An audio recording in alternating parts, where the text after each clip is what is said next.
Bonjour tout le monde. Bonjour mesdames et messieurs. Rassurez-vous, j'en ai juste pour 3 minutes. C'est pas pour vous demander votre argent. Voilà. Je m'appelle Moumoud Mangoubi Donald, je suis un immigré. Ce que je vais vous dire là, vous ne l'entendrez pas à BFM TV ni à CNews. Je veux venir ici dénoncer la politique des dirigeants français ou la politique en général de l'Occident envers les pays africains. Je vous ai dit que j'étais immigré. En 1997, la France de Jacques Chirac va armer un criminel, un despote pour faire une guerre chez nous, la guerre du pétrole. Qu'ils prennent notre pétrole à bas prix en mettant à la place du président que les Congolais, les Africains avaient élu à la tête de leur pays, une marionnette qui leur donnerait ce minerai-là à bas prix. Et cela est fait dans plusieurs pays d'Afrique. Ils ont fait ça en Côte d'Ivoire. Avril 2011, ils ont placé quelqu'un pour les intérêts des dirigeants français. Ils ont fait la même chose au Gabon. Pourquoi je vous en parle?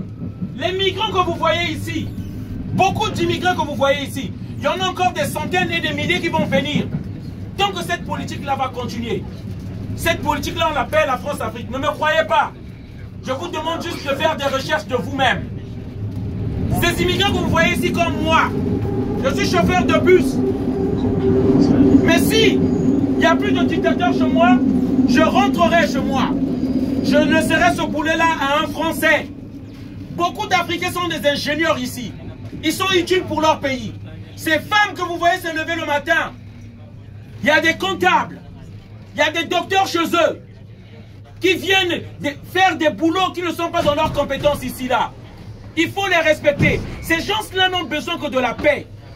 Parce que nous ne sommes pas derrière votre système social. Nous ne sommes pas derrière le RSA. Mais nous fouillons les bombes. Les bombes que les dirigeants français donnent aux criminels qui sont chez nous. Je suis l'exemple. J'ai mes papiers, je suis intégré. Mais je voudrais rentrer chez moi. Parce qu'on ne quitte pas chez nous avec un sourire pour venir dans le froid. Non, mon pays me manque, oui. Je veux rentrer chez moi, mais chez moi au Congo-Brazzaville, faites les recherches. Il y a un dictateur que la France a imposé là-bas, 34 ans au pouvoir, et tous les opposants politiques sont en prison. Au Sénégal, par tricherie, ils viennent d'imposer Macky Sall pour les intérêts de la France. Au Gabon, ils ont imposé une marionnette, Ali Bongo. Tous ceux qui durent au pouvoir en Afrique, ce sont des marionnettes de la France. Les présidents patriotes, nos leaders patriotes ont été tués au nom de Thomas Sankara, Sékou Touré, Modibo Keïta, Subani Solampio du Togo. Ils ont été tous tués. C'est ça la vérité. Et je vous le demande, levons-nous ensemble pour que beaucoup d'immigrés comme moi, que nous rentrons chez nous.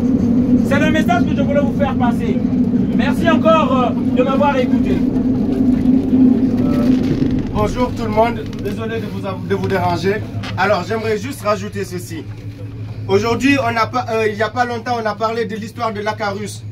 Le destin de personnes qui étaient en jeu, de millions de personnes, dont on décide par une politique si on accepte de les sauver ou de les laisser mourir dans la Méditerranée. Aujourd'hui, on décide de notre sort par des votes ou des vies humaines des pays africains de millions de populations qui crèvent à cause des politiques menées ici contre les Africains. Aujourd'hui, dans beaucoup de ces pays africains, les images sont là. Il y a des dictateurs qui nous ont été imposés. Quand nous voulons nous lever contre ces dictateurs, les armes sont données aux États pour nous tuer. Vous voyez les populations africaines fuir cette misère-là parce qu'elles ne veulent pas rester et périr dans ces conditions-là. C'est la raison pour laquelle les gens fuient ces guerres.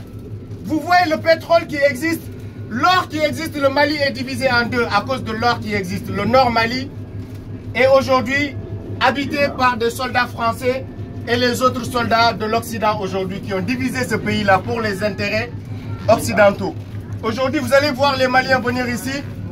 L'État vous mettra en mal contre ces populations en vous disant qu'ils sont là pour le RSA, qu'ils sont là pour les logements sociaux, qu'ils sont là pour pour la couverture maladie universelle et qu'ils fuient leur pays parce qu'ils sont paresseux et qu'ils n'aiment pas développer leur pays.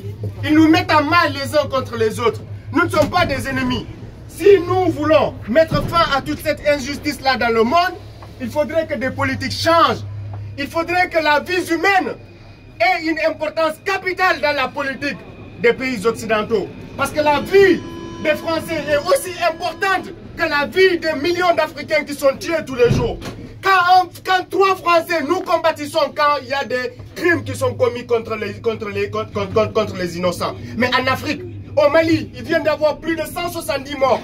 Qui s'est indigné dans le monde? Qui s'est indigné? Est-ce que vous avez entendu parler dans vos médias de ce crime-là qui a été orchestré au Mali? Non! Les armes à travers lesquelles les gens se tuent ne sont pas fabriquées au Mali. Arrêtez de gueuler. Ces armes-là ne sont pas fabriquées au Mali. Ces armes-là sont données à la population pour qu'elle s'entretue. Et après, on nous met à mal les uns contre les autres pour dire que les Africains sont là pour le RSA et pour les logements sociaux. C'est le message que nous voulions passer. Désolé, monsieur, de vous avoir dérangé. Je suis d'accord, la force devrait s'inspirer d'Afrique. Merci, merci. Des miracles. Merci, chers amis.